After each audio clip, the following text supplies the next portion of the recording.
ଯୀଶୁ ଖ୍ରୀଷ୍ଟଙ୍କର ଅତି ପବିତ୍ର ଓ ବହୁମୂଲ୍ୟ ନାମରେ ଆପଣ ସମସ୍ତଙ୍କୁ ଆଉ ଗୋଟିଏ ନୂତନ ପ୍ରସଙ୍ଗରେ ପୁନର୍ବାର ମୁଁ ସ୍ୱାଗତ କରେ। ପ୍ରିୟ ପ୍ରଭୁଙ୍କ ଲୋକମାନେ, ସବୁଦିନ ଭଳି ଆଜି ମଧ୍ୟ ପରମେଶ୍ୱରଙ୍କ ବାକ୍ୟକୁ ନେଇ ଆପଣମାନଙ୍କ ନିକଟରେ ଆସିବା ପାଇଁ ୟୁଟ୍ୟୁବ ମାଧ୍ୟମରେ ଆପଣମାନଙ୍କ ସହିତ ପୁନର୍ବାର ସାକ୍ଷାତ କରିବା ପାଇଁ ସ୍ୱର୍ଗର ପରମେଶ୍ୱର ମୋତେ ସାହାଯ୍ୟ କରିଛନ୍ତି।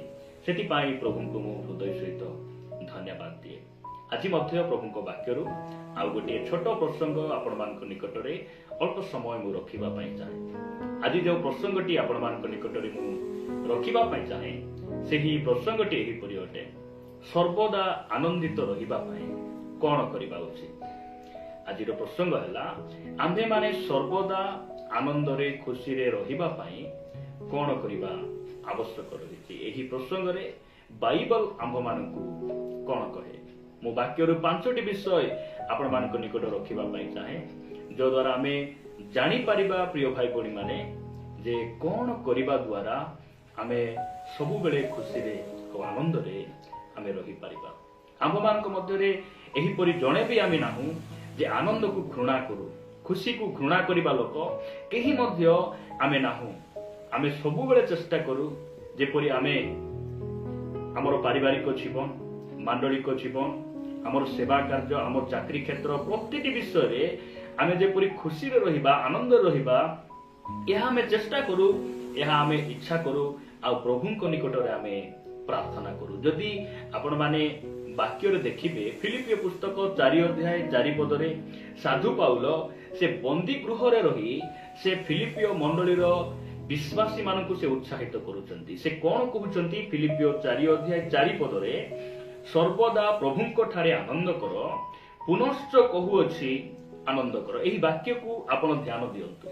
ଏହି ସ୍ଥାନରେ ସେ କହୁଛନ୍ତି ଯେ ସର୍ବଦା ତୁମେ ଆନନ୍ଦ କର। ସେ କହୁନାହାନ୍ତି ଯେ ଯେଉଁ ସମୟରେ ତୁମର ଶରୀରରେ ରୋଗ ନାହିଁ, ଯେଉଁ ସମୟରେ ଟଙ୍କା ପଇସାର ଅଭାବ ନାହିଁ, ଯେଉଁ ସମୟରେ ତୁମେ ଦୁଃଖ ଦେଇ ଯାଉନାହ, ଯେଉଁ ସମୟରେ ନିନ୍ଦା ଚାଳନା ଆସୁନାହିଁ, ସେହି ସମୟରେ ଆନନ୍ଦ କର, ଆଉ ଦୁଃଖ ଆସିଲେ, ଅଭାବ ଆସିଲେ ଭାଙ୍ଗି ପଡ। ସେ ଏହି ପ୍ରକାର କଥା ସେ କହୁନାହାନ୍ତି। ସେ କହୁଛନ୍ତି ସର୍ବଦା ପ୍ରଭୁଙ୍କ ଠାରେ ତୁମେ କ'ଣ କର? ଆନନ୍ଦ କର।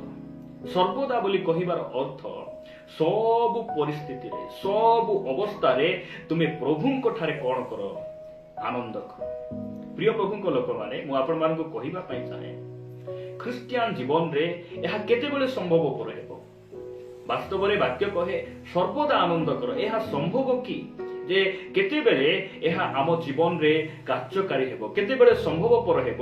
ଆଜି ବାକ୍ୟରେ ମୁଁ ଆପଣମାନଙ୍କ ନିକଟରେ 5ଟି ବିଷୟ ରଖିବା ପାଇଁ ଚାହେଁ, ଯଦ୍ୱାରା ଆମେ ଜାଣିବା ଯେ ସର୍ବଦା ଆମେ କେମିତି ଖୁସି ଆଉ ଆନନ୍ଦରେ ଆମେ ରହିପାରିବା। ଯଦି ଆପଣମାନେ ହିତୋପଦେଶ 17 ଅଧ୍ୟାୟକୁ ଆସିବେ, ଏହି ସ୍ଥାନରେ ପ୍ରକାର ଲେଖାଯାଏ 17 ଅଧ୍ୟାୟ 22 ପଦରେ, ଆନନ୍ଦିତ ହୃଦୟ ଉତ୍ତମ ଔଷଧ, ମାତ୍ର ଭଗ୍ନ ଆତ୍ମା ଅସ୍ଥି ସବୁକୁ ଶୁଷ୍କ କରେ। ଦେଖନ୍ତୁ ପ୍ରିୟ ଭାଇ ଭଉଣୀ ମାନେ, ଆମକୁ ଏହି ପ୍ରକାର ହୃଦୟ ଆମକୁ ଦରକାର ରହିଛି।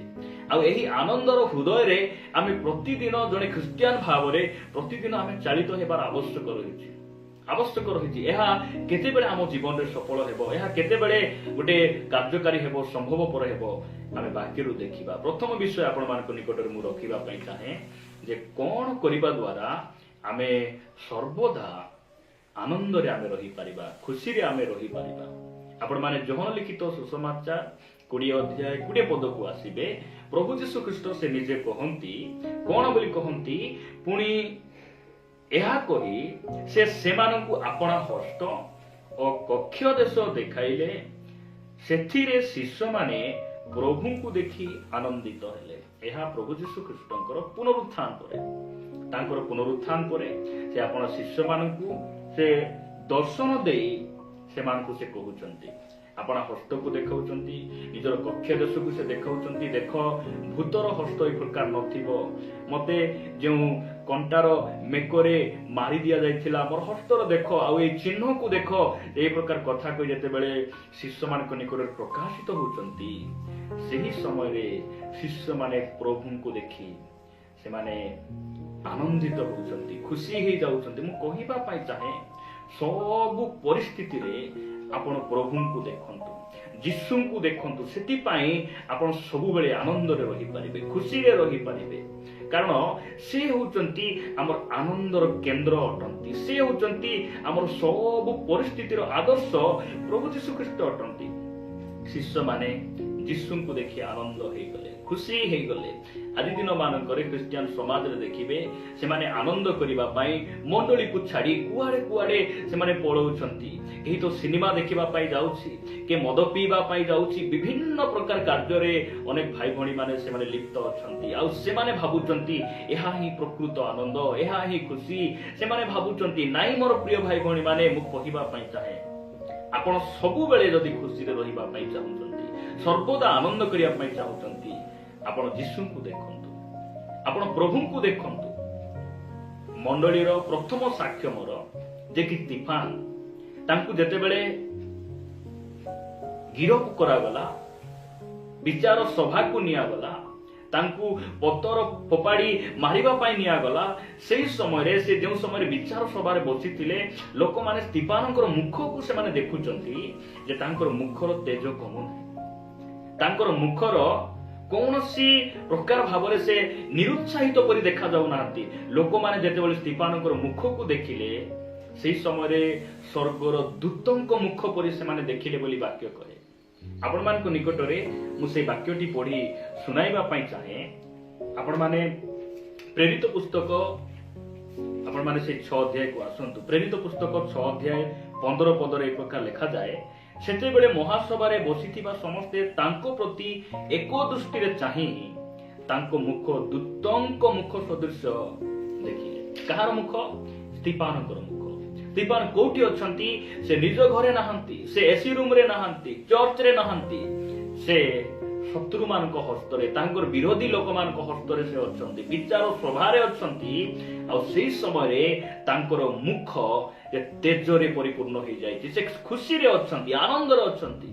ପରିସ୍ଥିତି ଭଲ ନାହିଁ, ମାତ୍ର ତାଙ୍କର ମୁହଁର ହସ କମୁ ନାହିଁ। ପ୍ରଭୁଙ୍କ ପ୍ରତି ଯେଉଁ ପ୍ରେମ, ଯେଉଁ ଶ୍ରଦ୍ଧା ତାଙ୍କର କମୁ ନାହିଁ। କାହିଁକି ସେ এই ପ୍ରକାର ପରିସ୍ଥିତିରେ ସେ ଖୁସିରେ ଅଛନ୍ତି ଆପଣ ଜାଣନ୍ତି କି? ଯଦି ଆପଣ ମାନେ 7 ଅଧ୍ୟାୟ 56 ପଦ ପଢିବେ, 55 ଆଉ 56 ପଦ ପଢିବେ, ଲେଖାଯାଏ, କିନ୍ତୁ ସେ ପବିତ୍ର ଆତ୍ମାରେ ପୂର୍ଣ୍ଣ ହୋଇ ସ୍ୱର୍ଗ ପ୍ରତି ତୀର ଦୃଷ୍ଟିରେ ଚାହିଁଲେ, ଆଉ ଈଶ୍ୱରଙ୍କ ମହିମା ଓ ଯୀଶୁଙ୍କୁ ଈଶ୍ୱରଙ୍କ ଦକ୍ଷିଣ ପାର୍ଶ୍ୱରେ ଠିଆ ହୋଇଥିବା ଦେଖି କହିଲେ, ଦେଖନ୍ତୁ ମୁଁ ସ୍ୱର୍ଗକୁ ଉନ୍ମୁକ୍ତ ଓ ମନୁଷ୍ୟ ପୁତ୍ରଙ୍କୁ ଈଶ୍ୱରଙ୍କ ଦକ୍ଷିଣ ପାର୍ଶ୍ୱରେ ଠିଆ ହୋଇଥିବା ଦେଖୁଅଛି। ପ୍ରଭୁଙ୍କ ନାମର ଗୌରବ ହଉ।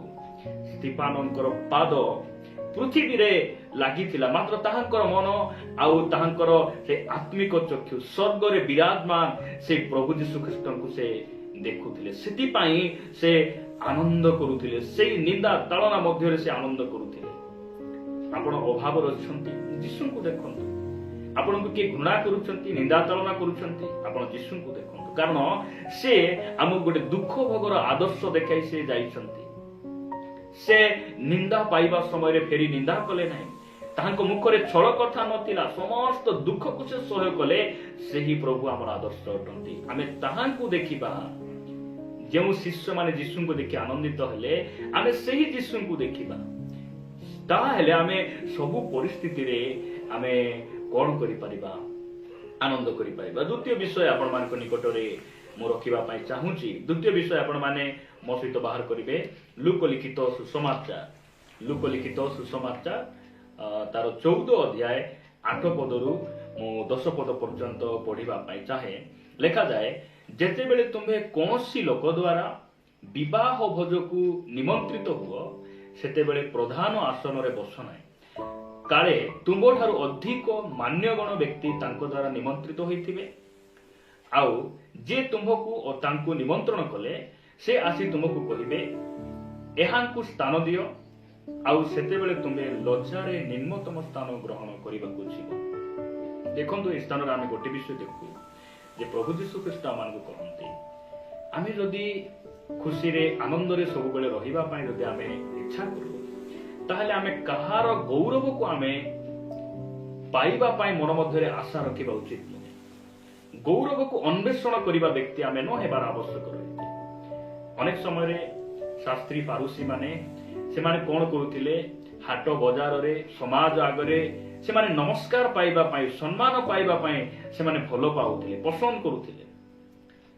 ଯେତେବେଳେ ଜଣେ ବ୍ୟକ୍ତି ମନ ମଧ୍ୟରେ ଭାବୁଥିବେ ଯେ ମୁଁ ତ ସମାଜରେ ନାମୀ ଧାମୀ ଅଟେ, ମୁଁ ତ ଶିକ୍ଷିତ ଲୋକ ଅଟେ, ଆଉ ମୁଁ ତ ମଣ୍ଡଳୀର ଜଣେ ଅଧ୍ୟକ୍ଷ, ମୁଁ ରାସ୍ତାରେ ଗଲାବେଳେ ମତେ ଲୋକମାନେ ନିଶ୍ଚିତ ନମସ୍କାର କରିବାର ଅଛି, ମତେ ପ୍ରେଜ ଦ ଲର୍ଡ କହିବାର ଅଛି, ସମ୍ମାନ ଦେବାର ଅଛି। ଏଇ ପ୍ରକାର ଯଦି ଜଣେ ବ୍ୟକ୍ତି ଭାବି ରାସ୍ତାରେ ଚାଲି ଯାଉଛନ୍ତି, ଆଉ ରାସ୍ତାରେ ଯିବା ସମୟରେ ଯଦି ତାଙ୍କୁ କେହି ପଚାରୁନାହାନ୍ତି, ନମସ୍କାର କରୁନାହାନ୍ତି, ସମ୍ମାନ ଦେଉନାହାନ୍ତି, ତାହେଲେ ସେହି ବ୍ୟକ୍ତି ମନ ମଧ୍ୟରେ ସେ ଦୁଃଖିତ ହେବେ, ଭାଙ୍ଗି ପଡିବେ।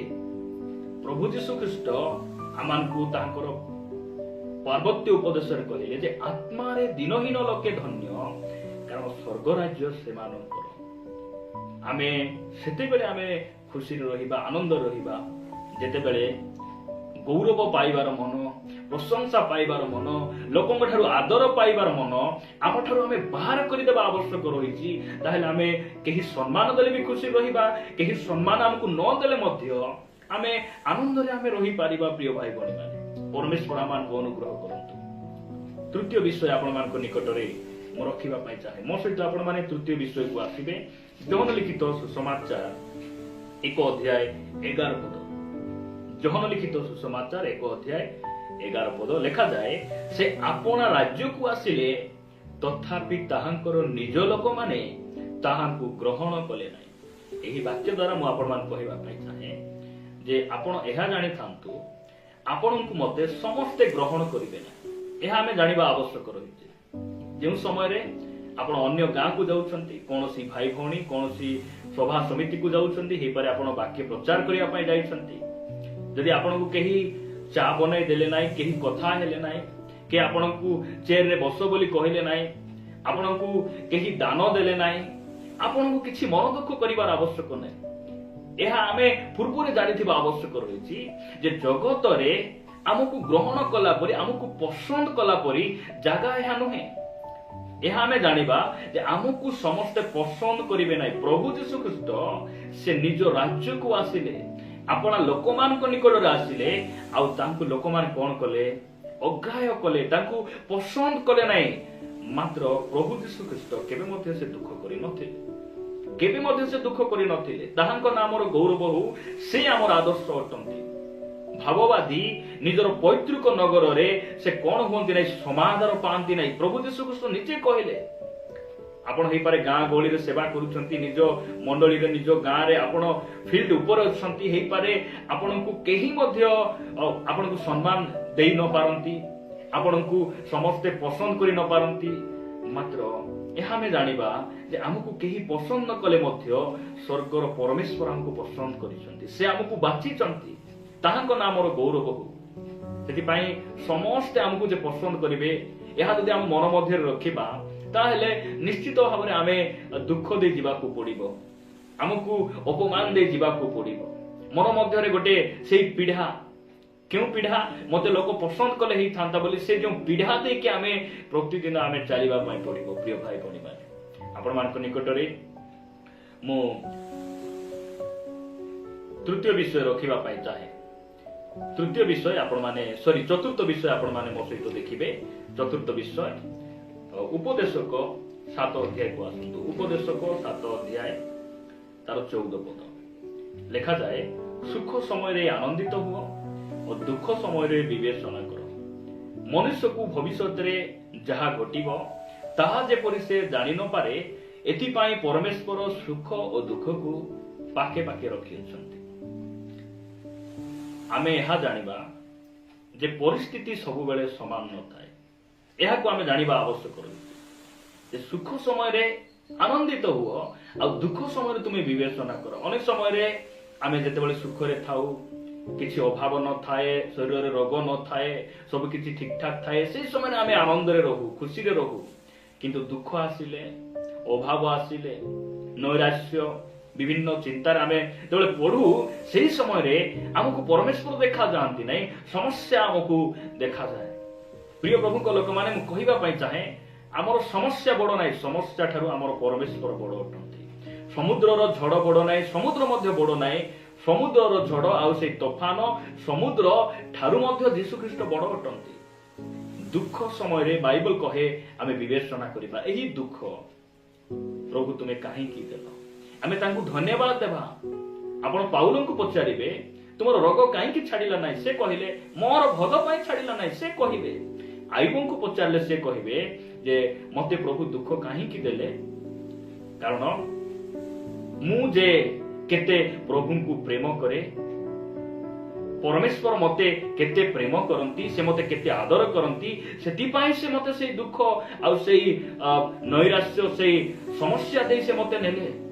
शैतान को लज्जित करिबा पई, शैतान को पराजय करिबा पई आ शैतान को देखाइबा पई जे आमे कोन पई प्रभुंको निकटरे आमे अछु, एहा शैतान द्वारा शैतान को प्रमाणित करिबा पई परमेश्वर कोन करंती, हमकु से दुख आ समस्या दे से नियंती। आमे एहा जानिबा जे आमे सब बेले खुशी आ आनंद रहिबा को हेले सुख परमेश्वर दियंती, दुख मध्य परमेश्वर आम जीवन से अनुमति दियंती। सुख आ दुख को से पाखे पाखे रखिचंती। एहा आमे जदि जानिबा ताहेले आमे आनंद करि परिबा, खुशी करि परिबा। सेति पई आइबो कहले सदा प्रभु देले, सदा प्रभु नेले, सदा प्रभु दियंती, से नियंती।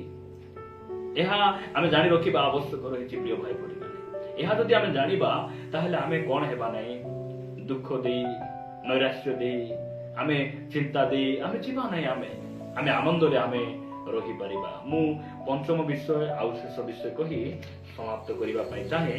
आपण मान मो सहित गीत संगीता 16 अध्याय, गीत संगीता 16 अध्याय शेष पद 11 पद रे प्रकार लिखा जाए, तुम्हे मते जीवनर पथ देखाइबो, तुम्ह सम्मुखरे आनंदर पूर्णता थाए।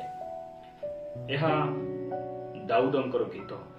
से कहउचंती जे आनंदर पूर्णता तुम सम्मुखरे रहिछि, ताहांको नामर गौरव। सबु बेले आमे आनंद रे खुशी रे रहिबा को हेले आमे प्रभुंकर उपस्थिति रे रहिबा, ताहांको सम्मुख रे रहिबा, अर्थात मंडली सहभागिता रे आमे लागि रहिबा आवश्यक रहिछि, ताहांको सहित आमे लागि रहिबा आवश्यक रहिछि। से कहले मु प्रकृत द्राक्षालता, तुम्हे माने शाखा।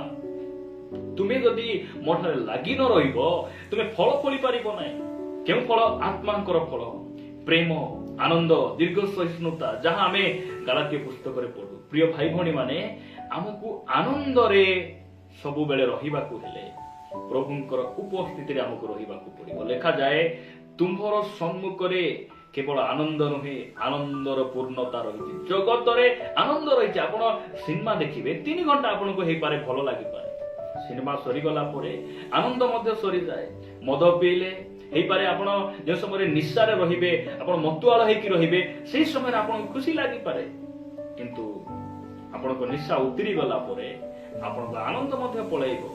ताहा आनंद नुहे, एहा जगतर मोह माया अटे। ताहा आनंद नुहे, आनंद केवल जीशुंको पाखरे रहिछि, प्रभुंको सन्मुख रे रहिछि, ताहांको ठारे आनंदर पूर्णता रहिछि।